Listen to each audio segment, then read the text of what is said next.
Greetings, fellow travelers, and welcome to The Way of the Showman, where we view the world through the lens of showmanship. I am Captain Frodo, and I will be your host and guide along this circuitous way. Today, I would like to open by saying that one of the glorious things that this podcast makes possible is the connection to people that I might have known, that I might have met, or that I have never met at all. And through then them listening to it, I get introduced to them in a deeper way, and we have a deeper conversation about it. So it was with great astonishment that I looked at my emails one morning and found an email from none other than Mac King. Mac King is an extraordinary comedy magician who has had the longest running show, continuously running show in Las Vegas. I believe we unpacked this a little bit, but and he has an incredibly great reputation within the magic community of being an all-round good guy and having a show which is just a masterclass of structure and character and callbacks, and we're delving into that in today's episode at quite some depth. But my experience and knowledge of Mac King goes right back to the ancient times. As it proves, I was looking a little bit around the internet to try and find out which year Mac King visited the Scandinavian Magic Dealer Association's Magic Weekend in Sweden. And I believe that this might have been, I don't know if it was maybe it was 1989 or maybe it was 1990. Either way, it was kind of before the internet. So I can't, with my limited Google Foo skills, I couldn't find the exact year, but I have known of him and been impressed by, as you will hear in this conversation, I was impressed by his scripting. So the way that his show is not just one trick after the other, but a beautifully choreographed and well-paced act, which takes every little bit, every little possible catchphrase, every little detail that seems random along the way gets tied up beautifully and neatly in the end like a bow. And this was already very apparent to me when I was a child, and I can't think of anyone else that I saw before that had this beautiful kind of routining, not just within individual routines, but on the greater level. So that has been it was influential on me, and it was wonderful then when I woke up to finding an email and actually finding in the email that he says he has written a review for this show. Which is a great idea if there's anyone listening to this out there now that thinks, oh, maybe I too should write a review, because that not only does it greatly cheer me up that somebody who listens actually takes the time to just write a short thing, but to read Mac's words was just absolutely wonderful. So that gets me all worked up here. Anyway, he says there that he thinks Captain Frodo is a guide of the highest order, and I take that compliment very dear to heart. So, he did that, and anyway, because he had sent me this email, I seized on that opportunity and said, oh, maybe we could have a little chat on the podcast, and he graciously accepted. And what you are about to hear today is the first part of this conversation. So, without further carrying on, let's jump into the world of ideas with Mac King.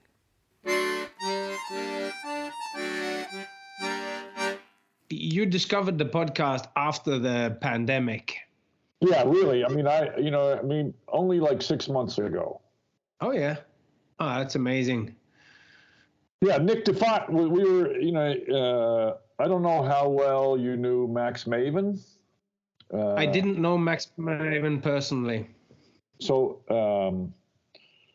my wife is Max's executor. Okay. So I've been going back and forth to LA a bunch, working on some stuff for that to help her out. And Nick has been helping me. And so in the drive to LA, he said, "Have you heard Frodo's podcast?" I'm like, "No, I didn't know anything about it." And so we started listening in the car. I mean, he'd already listened to a lot of it, but he was kind enough to listen to it again. And I was crying in the car listening, just like, "I'm not crying, you're crying." That's amazing. Yeah, it was tremendous. But it's also because you then mentioned, which is sort of interesting. When I listened back to some of those original episodes that happened during the pandemic, there was part of me that was like ambivalent about how much it was sort of placed in the time of the pandemic. And I was for a while, because to me, like the things that I'd written and the things that I've carefully crafted to put into the thing, they were kind of like what felt like to me, you said we needed a framework to contact each other via email. And that was my framework to justify having podcast, that I actually had something to say. Like you have to have an act to show. And I was sort of wondering, should I remove all of that stuff where I'm just about the thing? But I think for some of the emotional response, particularly from that first kind of season, of the first 21 shows, the rawness of some of that, where I was moved just talking about it and voicing it. So yeah, well, I was really moved listening to it, but I spent months. I'd get up, have coffee, read, eat, go to bed. I mean, it was fucking terrible, and just in a funk. And I'm sure it wore on my wife and me, and but we did some stuff. I mean, our daughter came home for a little while from New York and lived here, and then we moved to Kentucky for a few months, and where my wife and I are both from, and we drove to New York a couple of times and drove to Kentucky a couple of times, but not working. There was during the pandemic, there was they contacted me from a museum in Louisville, Kentucky, my hometown, and they were working on a thing about Kentuckians, famous Kentuckians. And so they must be pretty strapped for people, because I was one of those people. And so they wanted to shoot a little video of me performing, and they had like a little, recreation of a Kentucky bourbon plant with a little tasting room, and a little speakeasy with a stage in the corner. And they would you do a little show in here? We can't bring too many people in because of the restrictions, and everybody will be in a masks, and they'll all be sitting in individual chairs, spaced throughout the room. I'm like, I would so love to do that. Yeah. And so it was only like 10 minutes, but I hadn't done a show at that point in probably 4 or 5 months. And my daughter was with me. And at the time, I think she was 20, maybe 19 or 20. And I'm only doing 10 minutes, and I'm not getting anybody on stage. So there's no real interaction. But I'm just putting stuff in my coat pockets and getting ready. And my daughter looks at me and she says, "Are you crying?" Like, yeah, I am crying. Yeah. I get to stand in front of 8 people in a room that's supposed to seat 100. It's like it's like the negative way of describing it, I think, is that we are, in a sense, sort of show junkies. Yeah. I am. Yeah. It's a so big much fucking drug. And, we all, those of us who are junkies like that. I mean, terrible withdrawal. I mean, it's how was that for your wife? Like, how were you in relation? Because my wife makes it clear that when I'm not working, then I am a lesser man.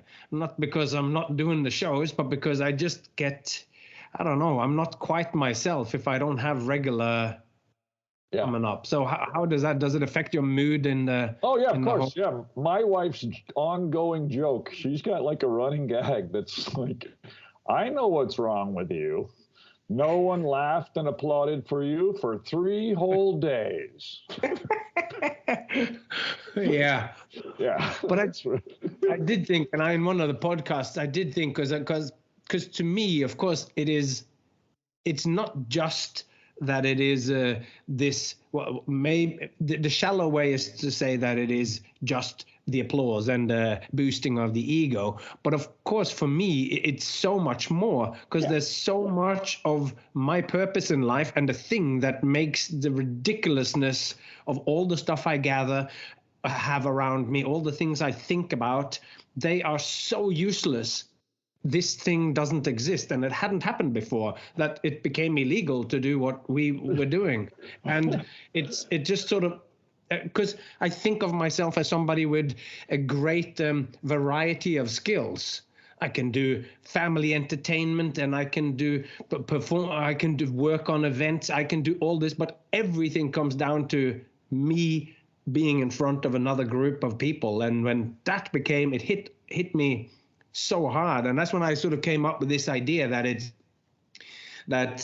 it's like a home that I can only get to when there's an audience there, where all these great things that I make up in my imagination, that's like this castle in the sky that I have, and I invite the audience to come with me, and I have all these great things. In this room is the tennis rackets, and in this room are the cans, and here are my spoon, and here's the magic, and I can take them to these different things and show them. And when they're not there, I can't get in there. And then all those, it's so weird. Yeah. Yeah. I've just started season 2, but and you're describing your process. There's the first couple of episodes where you're describing putting together a show, but it's shit. I completely lost my train of thought. No, you're watching the second season, and I was just talking about how the way of how the show is a second home or whatever. Yeah. And I don't. Anyway, I don't remember what I had some idea, something about that. Shit, I don't know. Oh. I'm getting old, man. Yeah. That's interesting, because I'm getting old too. And what did you say on your birthday? You're like 48 or something? I'm 47. Oh, 47. Oh, sorry. I don't mean to. I'm still a young. How old are you, you're though? a very young man. I'll be 64 this year. Oh, wow. Like in the Beatles song. Yeah, that's right. Exactly. Will you still need me? I sure will. Okay. And so many people that will need you. Well, and with that, though, like I came up with, started doing my tennis act in the end of the 90s, 1998. And I was young, and I had hair. And all over. Yeah. All over, yeah. And then now, I'm older, and when I was doing a gig at this circus that I've been doing the last 3 years together, in more sort of traditional circus, it's in a theme park where they were a little bit nervous about me having my pierced nipples and tattoos and stuff. So I said, at certain corporate events, I have worn a shirt. And after that, doing that 9 weeks of shows with that thing on, I have since then performed with it on, and in a strange way, it somehow boosted me, like my character is fitting more to the person that I am now, and I'm somehow looking more ridiculous. But with that in mind, is there anything in your act that has, due to you changing, becoming older, if you are getting older, I'm being presumptuous, is there anything that you think has changed? Yeah. Well, I am getting older, and I think, the way you said that is, you put on that shirt because somebody asked you to or was uncomfortable with the other way. And, but if they hadn't asked you, you might not have done that. Yeah. Right. And so I don't think my show, I don't really consciously, there's some things I've consciously changed, but not those sorts of things. I haven't consciously decided, oh, I'm going to play this differently because I'm no longer, in my 30s or whatever. Yeah. But I mean, maybe this is sort of an age thing. The people I get on stage now, especially the first person I get on stage is a woman. And it might be that in the past, when I was 20 and 30, I tried to pick a traditional good looking woman. Yeah. And now it's better for me. I feel like, and I don't know whether this is just the growth of me as a person or I'm older, but an older, sort of less glamorous woman actually makes that trick better. Yeah. So I sort of, it's hard to say whether I consciously made that decision or just sort of drifted toward it, evolved toward that. Yeah. Over the years. And to me, I mean, I say my show doesn't change that much. It evolves. And my show seems to be more evidence of evolution over creationism. I didn't create it. It just evolved to the way it is. That's really interesting. We should put a pin in that, because when I've made my notes, as you might remember, so I talk a lot about evolution because that has been one of my favorite topics to explore apart from performance. I see a lot through that kind of lens, and I think that's a really good thing. I was just on that note, it's almost like like you said, they asked me to is there anything I can do costume wise to not be like that for the kids? And I was in the beginning, I was kind of like, because I had actually done that before, first time for a television show called Blue Peter, which is a British sort of television show that I did a long time ago. That was the first time when BBC then said, oh, actually, we are not okay with piercings for kids. And at that point, I got I got a bit offended. But anyway, now when I did it, actually what I have then discovered doing it at events and doing it at other places, not looking so much like a wild man with piercings and tattoos, because then you're kind of expecting it to be quite crazy. Once I put that T-shirt on, I looked even more like a tennis player. And as a result, I somehow find that I look even more kind of ridiculous when I come out, and the response from the people are finding me less sort of crazy from that first second, and that it can build a little bit more. Yeah. So, don't you want your balls still to barely almost peek out? Yeah. Oh, but they didn't say anything about the short shorts. Okay. Yes. When I'm doing the kind of corporate events, I start with a bit more clothes on, and then I take it off, and I take my shirt off, and I go, I'm going to take my pants off, but don't worry, I'm not going to get completely naked, but you're still going to get to enjoy a 50-year-old man in an inappropriately tiny shorts. So in that way, it kind of went going with, I don't know if it is my age. It was just because we said that in the beginning, and I was like, oh, we're getting old. And I was like, yeah, somehow acknowledging the fact that I'm older, it makes what I do more crazy or endearing. You're going like, it's not just a 20-year-old who just had this idea last night and did it. It seems different with the age as well. I don't know. How do you feel about that? And because you have such a quirky persona as well. Like, I could really see that mature like wine.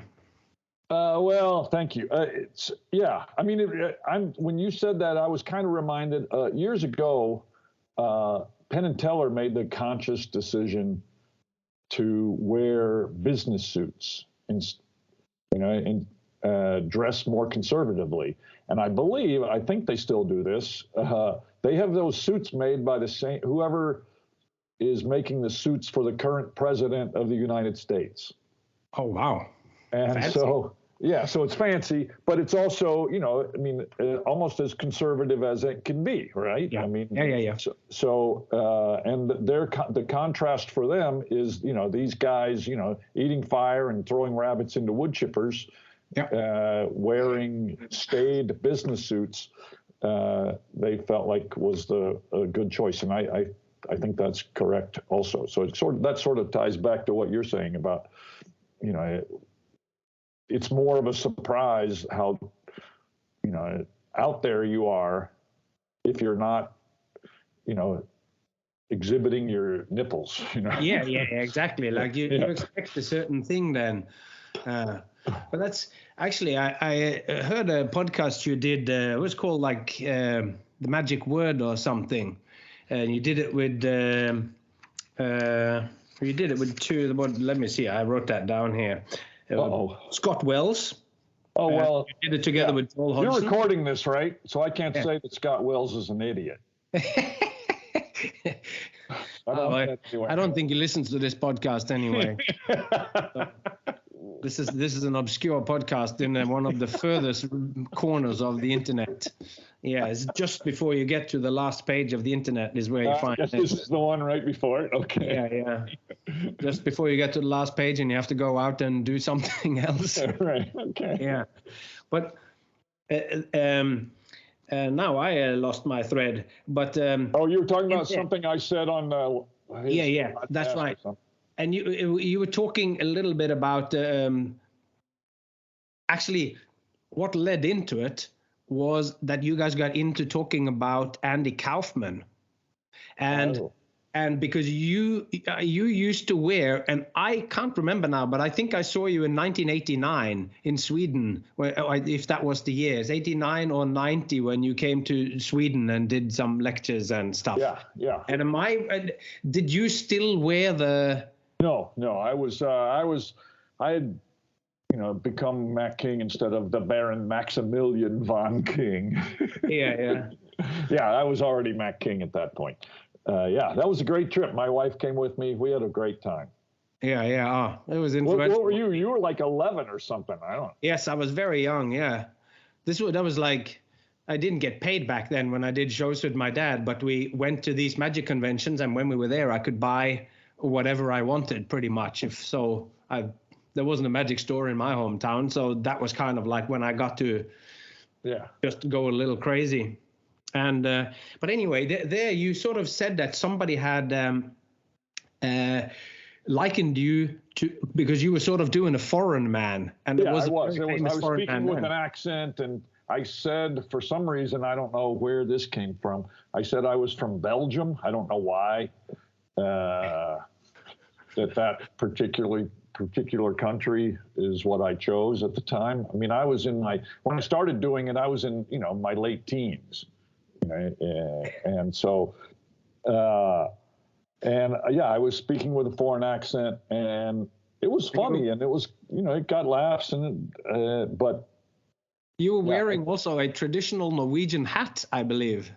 I believe that is correct. Yes. A helmet with horns on it. A Viking helmet. Yeah. For some reason. So, as the traditional Belgians wear, that hat struck me as funny, and Belgian struck me as funny. And then the accent was just made up. It wasn't a Belgian accent. It wasn't a Norse accent. There was no, there was no rhyme nor reason to it, but these disparate things that struck me as funny. So after a while, people started saying Andy Kaufmann had shown up on the scene, and he was, way more famous than I was ever going to be, and certainly more famous than I was, I was a teenager, and so just doing stupid shows, but people kept saying, "Oh, that's really funny. It's just like Andy Kaufmann." You don't want to hear that.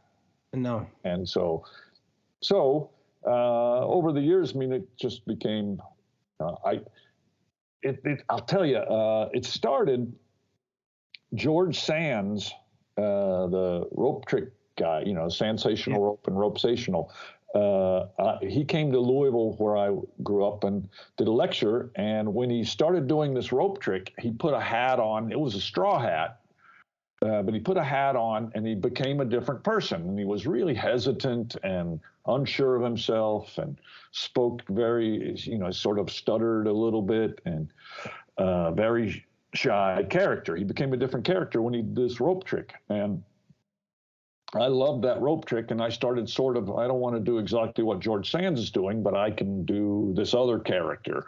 And so I started doing it just in the rope trick, and then I'm like, why don't I just do my whole act like this? And so, but over the years, you go, the closer you can become to you, the more, genuine you appear to the people that are watching, and the more, I think, the stronger the connection between you and them can become. Absolutely. Yeah, absolutely. And so there was the one phrase that you used there in the conversation afterwards about this thing that you wanted the audience to be a little bit uncertain at the beginning of your act with that, because there is almost a similarity in you coming out, the character that you are, that's a bit of a yokel with the a bit, more than a bit, I think, maybe, especially at the beginning. I mean, it evolves over the course of the show. Yeah, and you get, as more and more things happen, and you realize, more and more about me and whatever. Exactly, yeah. But then when you said that, I sort of saw this link between then the crazy Belgian guy with a helmet on and the fact that you are consciously happy that they are a little bit off balance when they first meet you. And there was something also there in that conversation, I can't remember, where you said someone at the time, or somebody who was seeing you at the time, who were not getting exactly what it was that you were trying to do. And it's kind of interesting because this character is so strange that you sort of go, oh, why are you being such an oddball character? But I believe as it goes on, it grows on you. And the fact that you have this unease in the beginning means that you really get almost like a character arc in a movie, where you start and it's a little bit dissonant almost, where you go, ooh, did I actually, people said this guy was good. That's what they say now. But in the olden days, if they came and saw you, they go, oh, here we go. What's going on with this guy? And then you are pleasantly surprised as it transforms. Right. Yeah. I mean, it seems,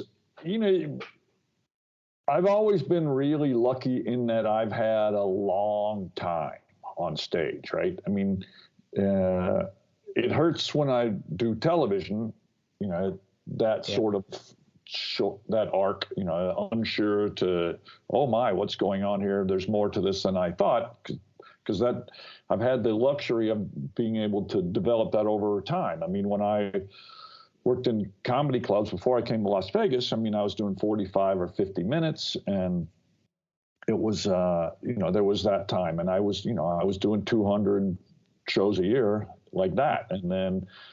When I started working in Las Vegas, it's an hour up to an hour and 20 minutes some days, depending. And so there's that luxury of having that time to develop, in their minds. And so, and I've just had a lot of shows. I mean, I've always been able to do, found myself in spots where I'm working a lot. And, hence the strong addiction.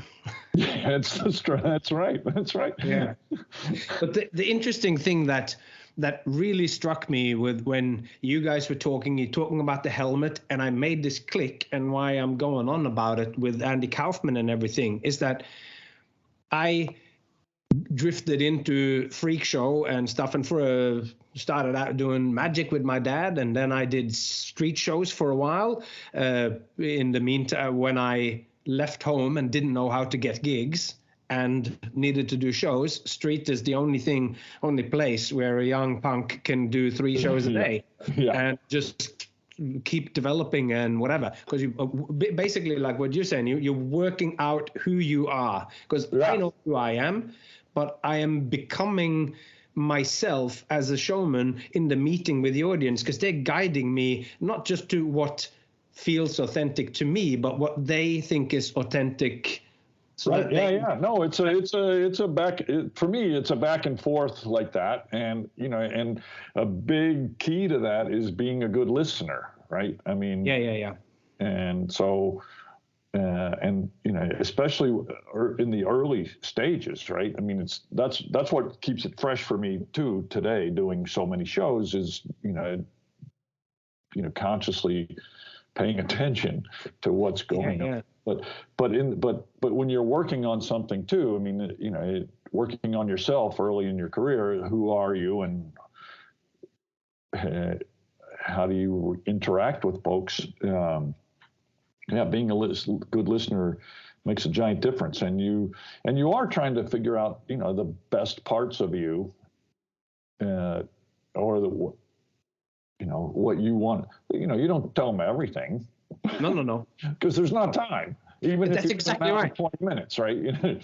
I use exactly that point so many times. It is, you can never be your whole you, because there is no time. You have to do a selection. And this is also the case with the longest biography that you ever read of someone. Right, Most of their life is not in there. Yeah, something that took you a week to read. Yeah, exactly. Right? And it still caught nothing of their life. But the thing that connected me to this, to you in a way that I hadn't thought of before, because I'd never kind of thought of you as somebody who, in the beginning of their show and maybe in the beginning of your career, wanted to have the audience be a little bit uncertain with you. And this brought me back to this. I ended up doing Freak Show or whatever, and then discovered Andy Kaufmann. And in one of the biographies about him, written by Bob Zmuda, which is his sort of writer collaborator, he writes in the prologue of this book called Andy Kaufmann Revealed. He tells a story of him 1968, going to a freak show in Chicago at a big amusement park. There was a freak show, and in that show it was lots of crap, but towards the end, everyone had to pay another $1 or whatever, and a genuine freak came in, Turco the Half Boy or something it was called, ran in on his arms, had no legs, ran in on some sort of contraption that swiveled on some Coke bottle, and then sang Beautiful Dreamer, I think it's Roy Orbison, and when the song finished, jumped off the thing, opened the Coca-Cola, drank it down, and ran out doing a big burp.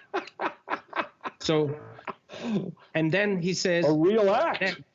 Yeah, it's my act, exactly. So then he goes, and then 1,000 miles away, that same year at Hubert's Museum in Times Square in New York City, Andy Kaufmann saw that same act. And when these two met, they both talked about this, of going, you were in the show, and then towards the end, this guy came out with arms as strong as legs and ran around, and they both understood the power of getting people a little bit off balance or making people a little bit uncertain. And from that story, that sort of all of a sudden made these links with the crazy comedy of Andy Kaufmann and my kind of crazy comedy, where I'm sort of doing this sideshow clowning. I was already started doing my act. It sort of all sort of came together. And since then, I have kind of thought that a lot of what I do is centered on the idea of entertainment by unease.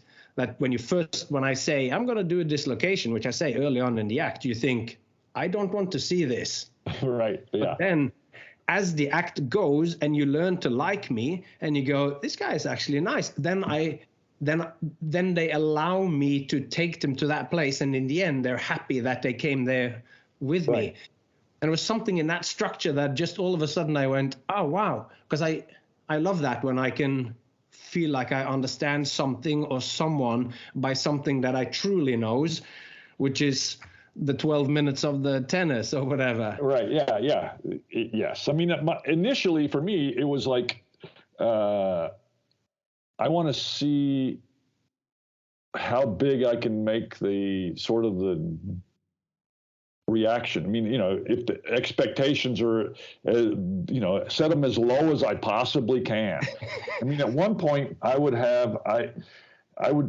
pretend to be so shy that I had a guy drag me on stage at the beginning. And then I would stand there as long as I could stand it without saying anything. And then I howdy and my theory was, if I start this low, and I can get them up to this high by the end, the journey is big for that audience, like long.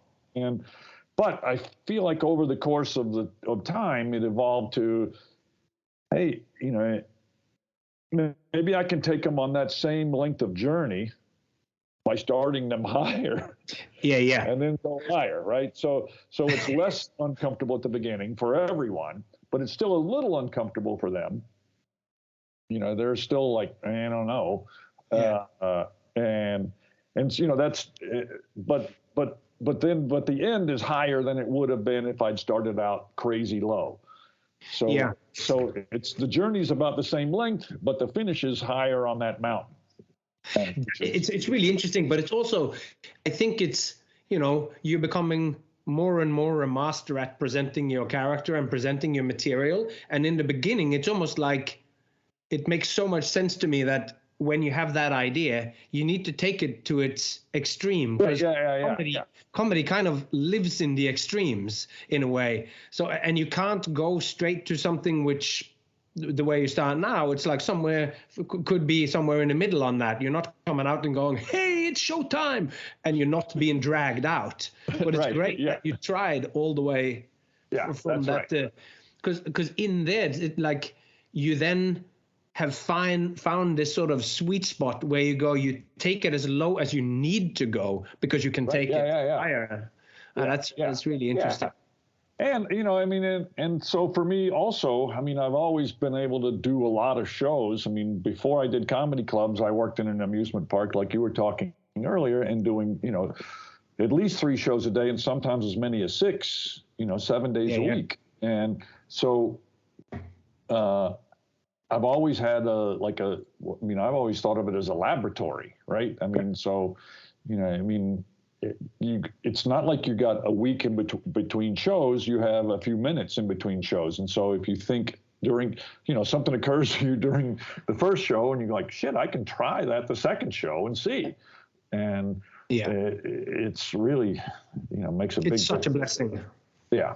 Yeah. Or it's just my laziness, right? And instead of actually writing things down, I just think, all right, shit, I'll just try that in an hour. And I don't have to write things down or spend a lot of time working out bits. I can just. Yeah.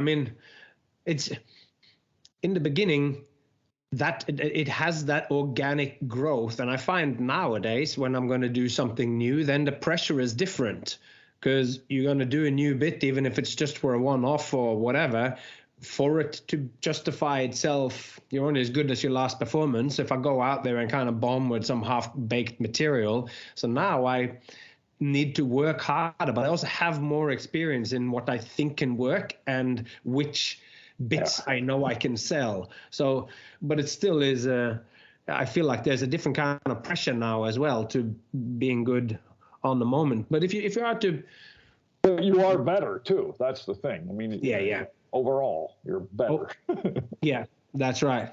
But let's go back. You've already mentioned your rope routine, which is like your opener or whatever, and then that goes back to the time then.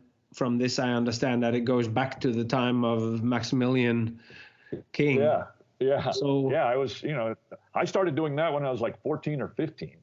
Whenever George Sands came to town, I always marvel listening to your podcast when you're going, well, in '86 I did, I'm like, fuck, how does he remember what happened in 1986? Are you just making up dates? I don't know. But because I don't remember it. I don't remember in that way, certainly. No. But yeah, I was 14 or 15 and I started he sold these 2 manuscripts and one was, I guess the evolution of his trick. He put out this first manuscript, but by the end, the rope was completely destroyed. Right? Oh, yeah. It cost a piece of, it cost 8 feet or 7 feet or whatever. Yeah. Of rope, every trick, every performance. And I guess he claims to have gotten tired of that expense, which is, how much is that? But maybe not so much. So but he, still, so if he you're doing 6 divides shows, like you said, if you're doing 3 shows in a theme park or sometimes 5, that is a lot of rope to have on hand. Yeah, it is. But yeah. So he he put out a second manuscript where reset it, where you start with a piece of rope and you already have that little short piece to begin with, and then you end, and you can use that same rope over and over again until it's filthy, I guess. Yeah. So I bought both of those and kind of cobbled together what I liked from each of them, and I didn't mind destroying the rope. And his ending, he had, the ending of where the rope was destroyed. I'm sure you've seen, it's like a trope now. A lot of magicians have done it, where you cut it into 16 pieces and you pretend to put them in your hand, but you only put one, and then you in your pocket and sprinkle the other 15 pieces, woofle dust over, and it all comes out in one piece. But it's very small, compressed. Yeah. And I did that for a long time, and I liked it, but the audience, I was disappointed, and I felt like the audience was disappointed too. And so over the course of the years, I worked on different methods for having that, cutting into 16ths and having it go back together. And I've gone through 3 different methods for that. And so that's evolved over the course of my life, really. Yeah. So. That's interesting. And then, so it's something about the technique and what it shows of the character, because it's kind of like I think one way to describe what authenticity is in the experience of the audience is when they feel like what you are doing is resonating with who you are on the inside. And when you're coming out unapologetically being a magician and you take the rope out and you start to cut it, you're so comfortable, and it is kind of ridiculous because it's such a classic. It's only magicians who take out a piece of rope and start to cut it into pieces and put it back together. So there's something in there that has fitted you from the beginning, and you're using this as your opener because it sets up your character. And it's so, in a way, it's sort of a microcosm of the whole show, right? And interesting. In which ways? Well, it starts out, oh shit, the rope trick. We've all seen it. Yeah.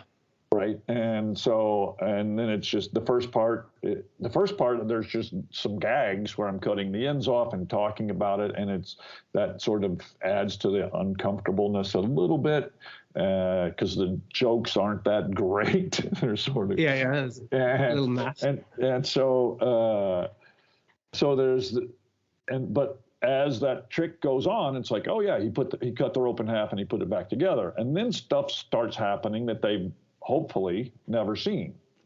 Yeah. Right. I take the ends off, I throw the loop of rope up in the air, and then I put the ends back on the loop. And it's like, they've hopefully never seen that before. And so it's like, oh shit, this is better than we initially feared. and then by the end, it's like, holy shit, that's like, how did that happen? There weren't any false moves, and yet this, miracle's too strong a word, but it's but it's a really, really, really, really strong magic trick. And so there's that arc just in that one trick. And that I'm trying to, make bigger. So that's another challenge too, right? So now they've seen this arc, and how do you start back a little bit further,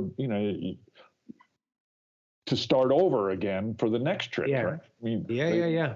They're already onto you in a way. Yeah. Because now within that first, and how long does that last? Like 8 or 9 minutes or something like that? It's not quite that long. It's more 5. I mean, it might seem 8 to you, but no, it's because I do a kind of road routine that takes 12 or 13 minutes. Yeah. There's so much stuff that happens. It takes 2 minutes just to get my shoe back on after it falls off, and a kid comes up and helps me out. So, but anyway, like that's also because then they're onto you. Now they know that there is more to you. So. Yeah. Because they've met they've wandered, and they have now got more faith in you. It's like that thing. It's a classic thing within circus where you go, if you're a juggler or whatever, do your second best trick first and your best trick last, and then the stuff in the middle one.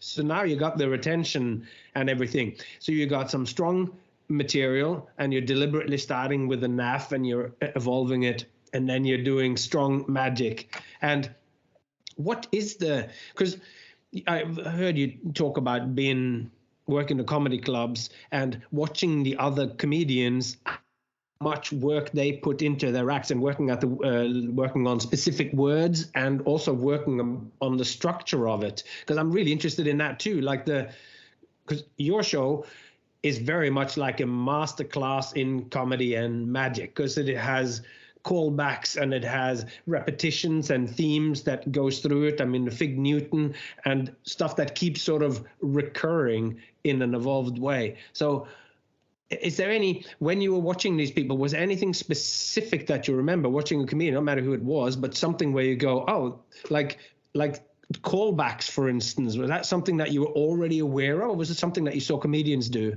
I think I was already aware of it, but I wasn't aware, that of how powerful that can be. I mean, part of it is, it's a really,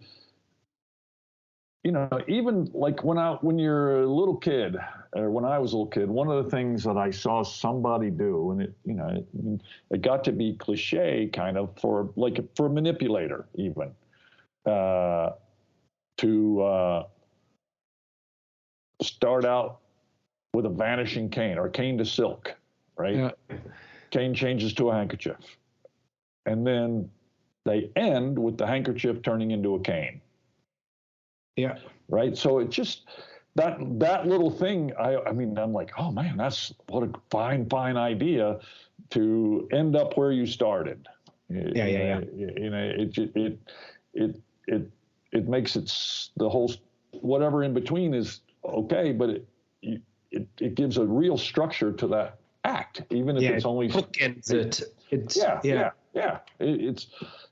It's just internally satisfying to watch. It sure is, yeah. It's true, and it's sometimes like with a callback, or also like sometimes if you're doing something but you're actually referencing a movie, all of a sudden he's talking about One Flew Over the Cuckoo's Nest. This feeling that you get when you're watching The Simpsons or you're watching South Park, and you go, oh, I know what these guys are talking about. It makes the audience feel smart too. I mean, there's some element of that too, right? Yeah, good point. Yeah. Yeah, and but it's also just satisfying to be in on it. I mean, I feel like there's a number of references in my show that,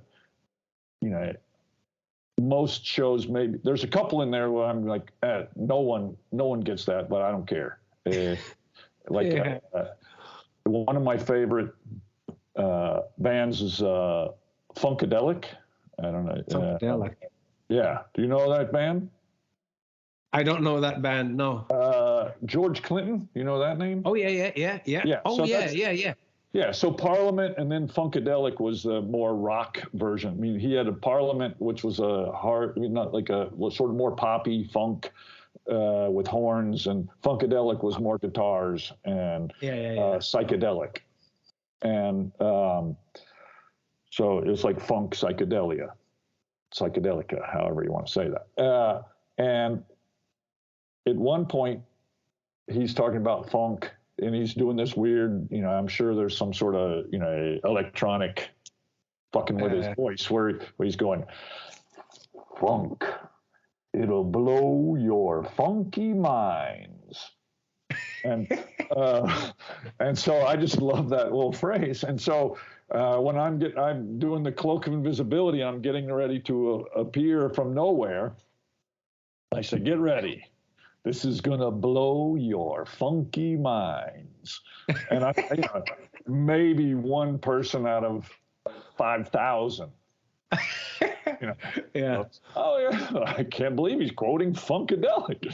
But but it makes me happy, and it's also just a weird thing for your funky minds is a weird thing for the whitest guy in America to say.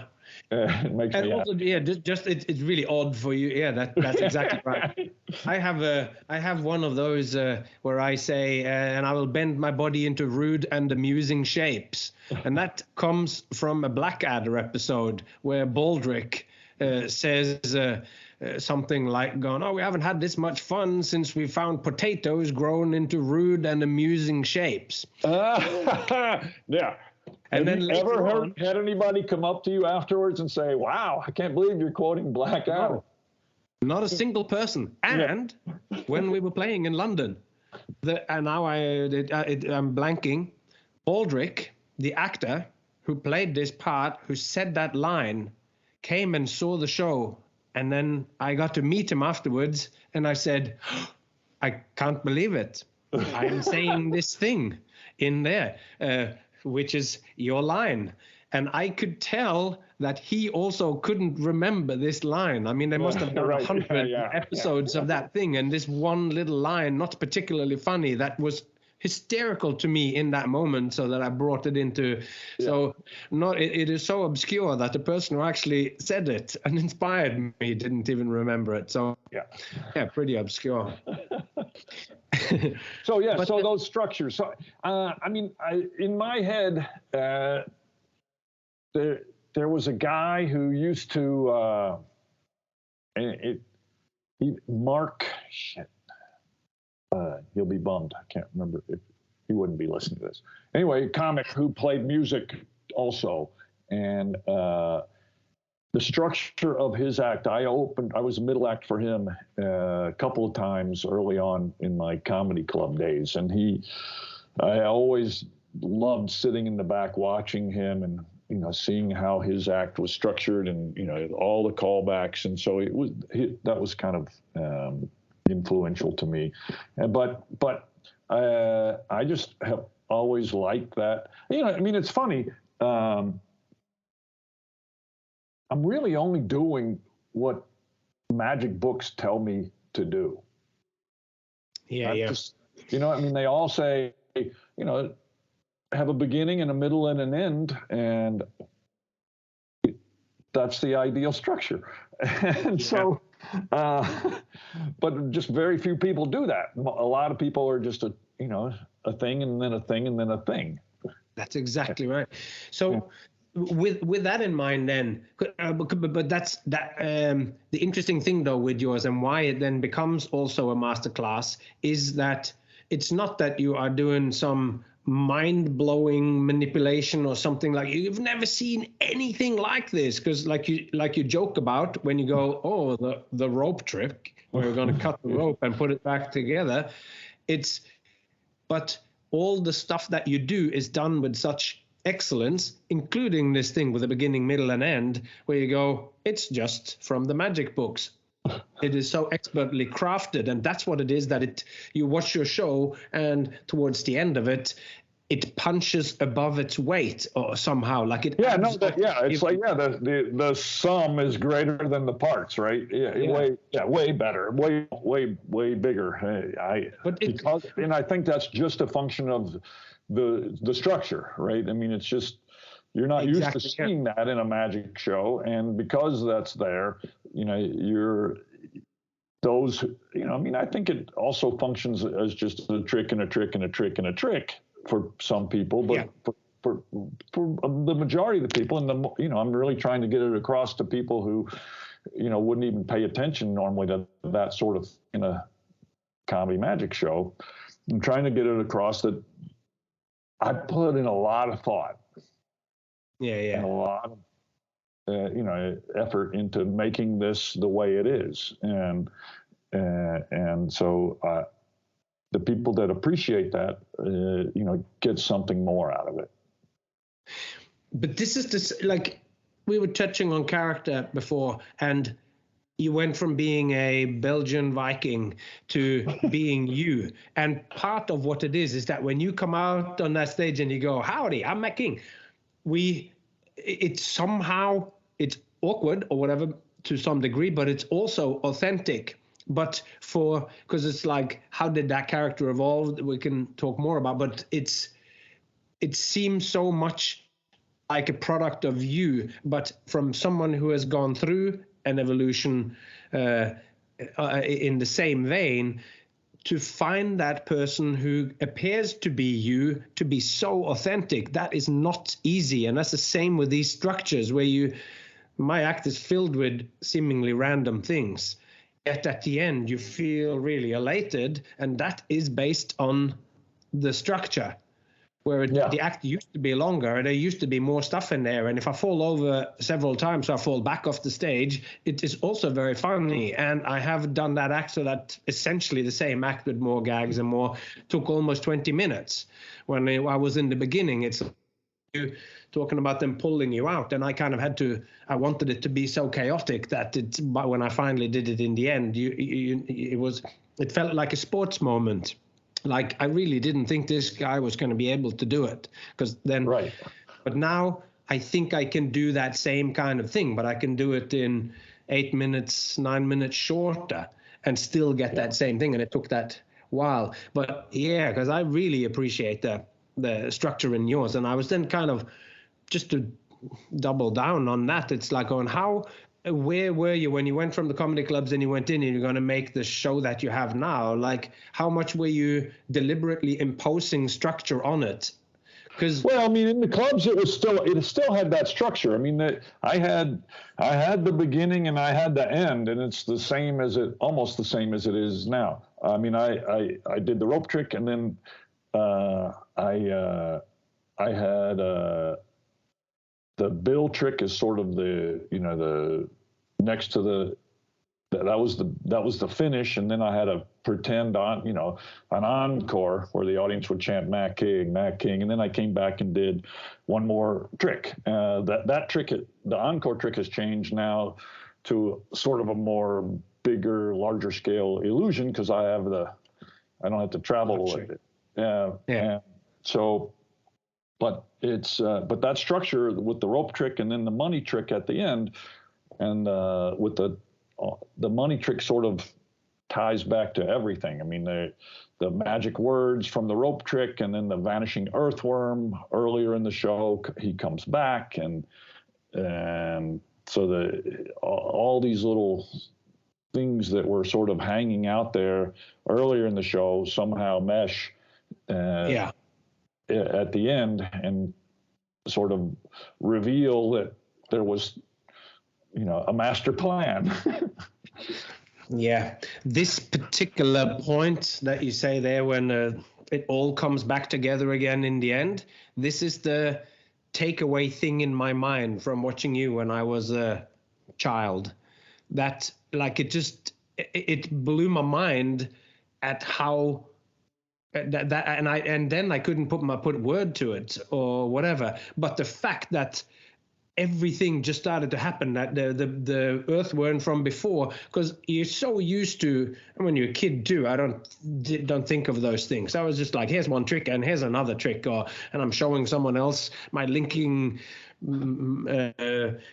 safety pins, and one of the other older magicians from the magic club is like going, yeah, well, what are you thinking to do for patter for this thing? Because I've just been standing there doing stuff, not talking, and just showing them all the stuff, and then like having this like, oh yeah, I should say something, and, like at some, and so I'm at that level, and we're at doing magic here, and then I see something like that, and it just felt like on a whole another level. And that's so if that's built into your act, like going, what like, what do you think that what's going on in the middle of it? Because that's often the bit that's most nebulous for like one of the things that's, I mean, those three tricks were my act initially. I mean, when I was in my teens, the rope trick, done those for 40 years or whatever. Bill trick, so burnt bill. Sorry, I talked on top of you. You said the rope trick? Rope trick, then the vanishing earthworm, and then the bill trick. That was my act initially. Okay. I was working in the amusement park. I was doing shows with Lance Burton, and so we did like 30 minutes together, and we each did about 15 minutes, and then we did a thing together at the end. And then, and so that was my 15 minutes, those three tricks. So it always that was always the beginning, the middle, and the end that I had for, I've had now for 40 something years. It's crazy. And then, so any new thing that goes in, it's like, all right, how do I fit that in? And the next thing that went in was, I had learned like Francis Carlisle's homing card, where the card jumps to your pocket twice. Yeah. And so then somewhere in there, I'm like, I'm going to have that card come out of my fly. Tom Mullica, when we were like 19, Lance and I drove down to see Tom Mullica at his bar in Atlanta. And so I saw that, and I'm like, do you mind if I do that in my show, Card in the Pants? And he's like, I didn't invent that. Yes, if you think you need my permission, go ahead, but you don't. And so I combined that with the card in the pocket, and now that's evolved so that most shows, unless I really need the time, if I'm doing a theater show and I got to do 40 minutes and an intermission at 40 minutes, then that card in the pocket goes back in. But now the card to pocket is gone. It just starts out, the card goes straight to my pants. I get right to the dick joke. Yeah. And so that card in the pants, that was the first card in the pants, and then the card ended up for the finish. Max Maven gave me this idea. He said, look, you should combine that. Billy McComb has this bit with a thumb tie and the card to wallet, I mean. And, and that'd be perfect for you. And so I'm like, fiddled around, and yeah, he's right. And so, but the stuff out of my pants added another little, that's the first time Fig Newtons were in the show too. So the woman reaches in my pocket and comes out with a Fig Newton instead of the card. Just a weird non sequitur. And so now Fig Newton's like, okay, that can be added in elsewhere. So I'm trying to, as you're doing the show, you go, oh shit, next time that Fig Newton's going to be in my shoe. Next time that Fig Newton will be, whatever. And then the card out of the pants, it's like, okay, now if something's missing, if there's some place in the show where something has disappeared, either like the first bit that came into the show was this was somebody in the audience yelled this out, and now became part of the show. After the vanishing earthworm, the guy's like, "It's in your pants."